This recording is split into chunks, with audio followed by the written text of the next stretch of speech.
She findet.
We warned you at Syracuse, and you persisted. You took advantage of us at New Canaan to drive us out. And like the dogs of Caesar you are, you followed us to Zion. And now you stand on holy ground, a temple to God's glory on earth. The only use for an animal in our temple is sacrifice. Kale wachene conserva o. You understand me, don't you? Don't you? Outman. Kunaman mad. He killed all white legs. You talk. You stop. Him hear you. You talk. Don't listen to this thing. His cries are those of a mad beast caught in a thicket. He gave no mercy to my family, and I will give none to his. He has a debt to pay for what he's done, and I've come to collect. And so he's chosen to cower in the water like a dumb animal. I want to take from them what they took from me, from my family. In this life, I want them to suffer. I want all of them to die in fear and pain. I want to have my revenge against him, against Caesar. I want to call it my own, to make my anger God's anger, to justify the things I've done. Sometimes I tell myself that these wildfires never stop burning, but I'm the one who starts them, not God, not them. I can always see it in my mind. The warmth and the heat. It will always be a part of me. But not today. Go. Get out of here. Go back. Back to the Great Salt Lake.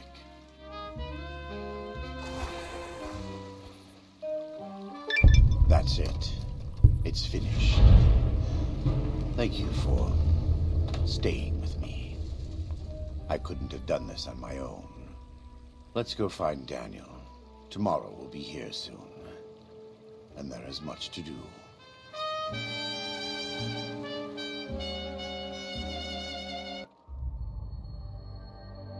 And so it was that the conflict between the New Canaanites and the Whitelegs was finally resolved.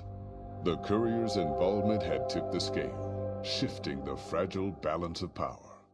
Demoralized by the Dead Horse and Sorrow's attack the courier and Joshua Graham led against them, the Whitelegs retreated to Great Salt Lake. Their days were numbered. Word soon reached the 80s tribe that the Whitelegs' spirit was broken, their war chief a dim shadow of his former self. By year's end, the 80s would overrun the Whitelegs' camps, scattering the tribe to the winds and claiming the Great Salt Lake for its own.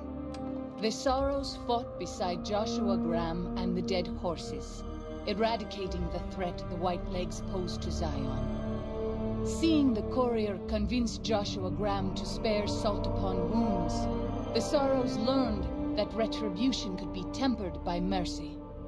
Though he despaired at the Sorrows' loss of innocence, Daniel took some small consolation in the courier's lesson, and prayed it would take root.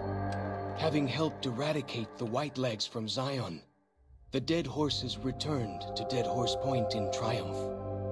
They remained neutral toward the Sorrows, but as years went on, there were periods of competitive friction, even violence between the tribes. The New Canaanites, Daniel especially, intervened regularly as mediators, but found it difficult to reconcile the tribe's conflicts. The defeat of the Whitelegs and Zion marked a turning point in the fortunes of the Happy Trails Caravan Company. Every 2 months, the caravan met with the New Canaanites in Zion Valley to trade. Happy Trails soon returned to prosperity. The vigilance of the Sorrows and Dead Horses in defending southwestern Utah, initially startling to Happy Trails caravans, soon proved a blessing. The tribes united against the 80s, driving them back from Highway 50, and thus opening yet another trading route for Happy Trails caravans. The threat of the Whitelegs ended. Joshua Graham helped the Sorrows and Dead Horses tend to their fallen comrades and secure Zion. The courier's words had stayed Joshua's wrath in his darkest hour, and in sparing Salt upon Wounds, he was changed.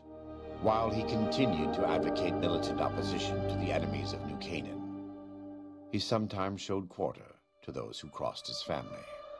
Eventually, this new spirit would diminish the myth of the burned man in distant lands. A small price for the peace it brought to Joshua Graham. For years after the defeat of the Whitelegs, Daniel did his best to minister to the Sorrows' spiritual needs. Try as he might, he could not hold back the tribe's increasing militancy and reverence of Joshua Graham. Demoralized, he returned to his family in Dead Horse Point. His failures haunted him for the rest of his days. And with that, the courier walked out of the history of the tribes of Zion and back to the gathering storm of the Mojave Wasteland.